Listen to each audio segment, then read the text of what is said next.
of this world, yeah. But it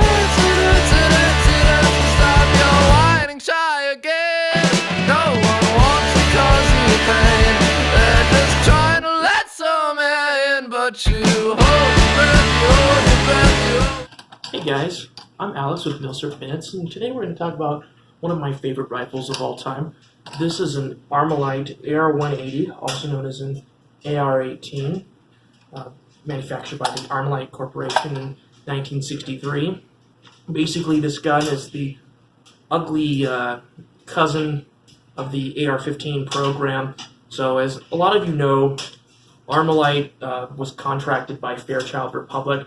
I should rather say that Armalite was actually a subsidiary of the Fairchild Republic, the famous aircraft corporation, and they were tasked with building a fancy new space-age rifle using milled aluminum, aircraft plastics, things like that.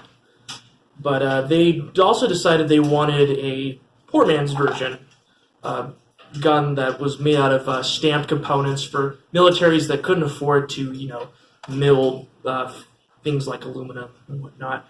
So after the AR-15 was completed, they came up with this gun.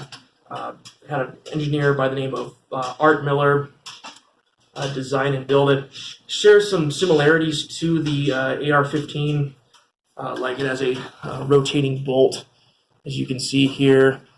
And the magazines are based off the AR-15 magazine, but overall not compatible. Main differences being this notch here. That's specifically for the AR-18, AR-180 magazine release, and most AR-15 magazines will have an over-travel stop right here. This is basically a big bump to prevent the magazine from going too far into the mag well, but does not have that on the AR-18, AR-180 magazine. So the first variant was the AR-18. And really the main difference between the AR-18 and the AR-180 is that the AR-18 was select fire, basically had a full auto function.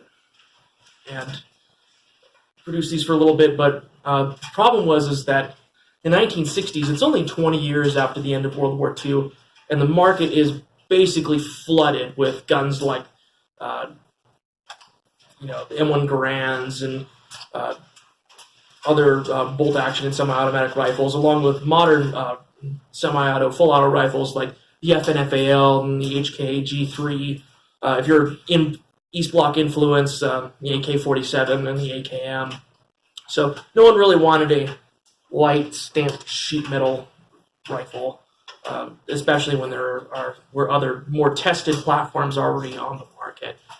So this didn't really receive any military contracts. So in the late 60s, Armalite decided to release it to the public, redesignated the AR-180 and made it semi-automatic only. Costa Mesa factory in California produced about 4,000 of these before Armalite realized they didn't really have the production capabilities to churn these out. So they contracted with a larger firearms manufacturer by the name of Howa. You guys probably know Howa today because they make a lot of hunting rifles and basic like precision rifles and things like that.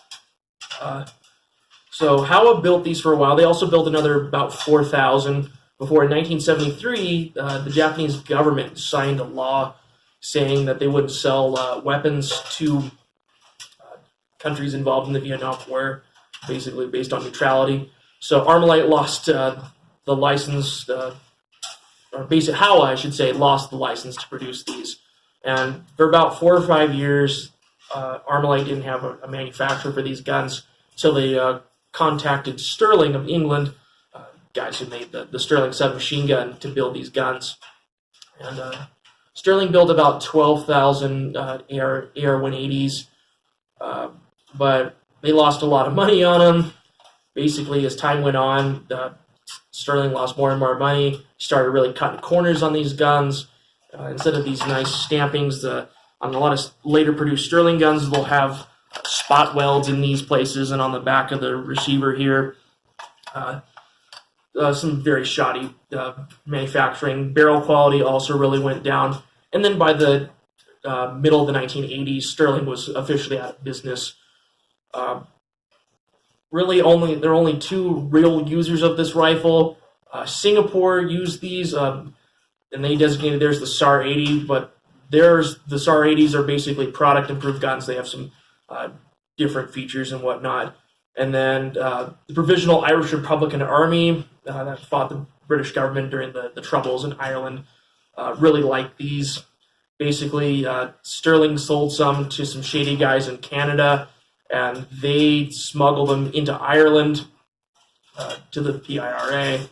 PIRA originally thought they were getting AR-15s, and then when they opened the crates, they're like, "What is it? What's this? What is this thing?"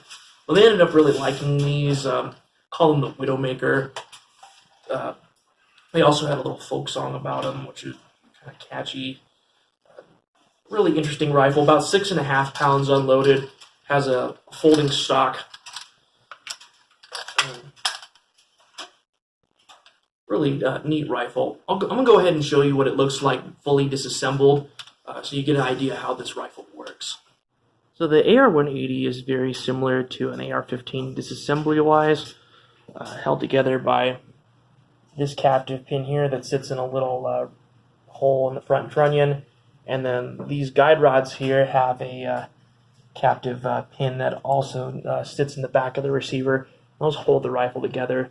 These guide rods here are really what make the AR-18, AR-180 a very unique rifle. In a lot of rifles based off of the AR-15 and AK-47 variants, typically you'll have a bull carrier that rides on a set of rails in the receiver with one big recoil spring.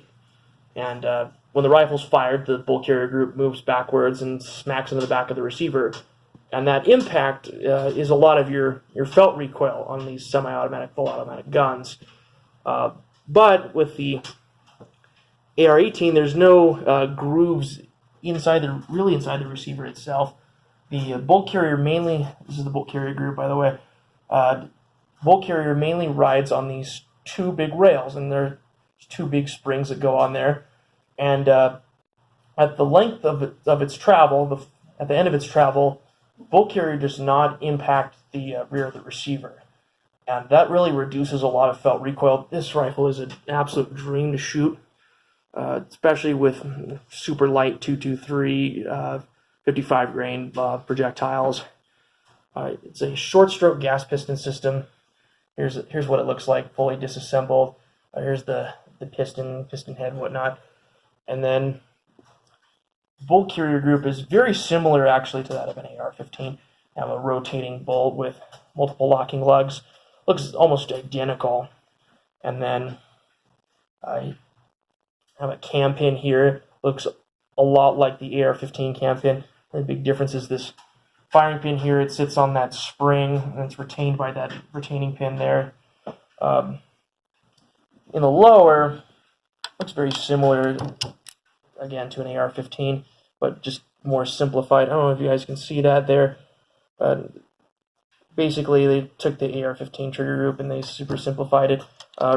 Really, another interesting piece right here, let me just adjust this real quick, is this little piece here. This is very, very simple bolt hold open. So when the rifle is empty, when the magazine basically shoots the last round, this moves up a slight amount, and it's got a little lug on here, a little hook that prevents the bolt carrier from closing. Like I was saying earlier, there's three main producers of this rifle. Let me just grab the upper here. You have Costa Mesa and then Howa. This is a Howa. Costa Mesas and Howa guns are a lot more sought after than the Sterling guns. Once because, well, one, there's not a whole lot of them. Two, the Sterling guns, again, have some issues with them, especially the later produced models. If you ever see one of these, you can just look on the receiver and it'll say Howa, Costa Mesa, or Sterling. I do have an original mag made by Sterling, stamped on the base here. In these rifles, the original magazines definitely work the best. Thermal does make new production plastic ones. Really aren't that great. Really only should use them for like range stuff and whatnot. But again, gun's super fun to shoot. Absolutely love it. When my friends were really pestering me to buy an AR-15, and I ended up buying one of these instead. It's an AR. That's what I told them, and they weren't too happy with that. But yeah, there you go, folks. So even though the AR-180 itself was a commercial failure, it did inspire a lot of other firearms. HK really liked the system, and they put it into their G36, also into their XM8 program rifle. FN took the operating system out of this gun and put it into the SCAR 16-17 series. The Magpul Masada, which later became the Bushmaster ACR, also uses a system like this. Though it wasn't a great gun by itself, it really did inspire and influence a lot of other rifles to come. Basically, if your rifle is in an AK or an AR-15, it's probably got something out of the AR-180 in it. Oh, thanks again, guys, for joining me. If you like this kind of content, please like and subscribe. We post videos every couple weeks or so. I'll have some shooting footage of this gun fairly soon. Next month, I got a 2-gun match, and they're probably going to run it and see what it does. So, good night.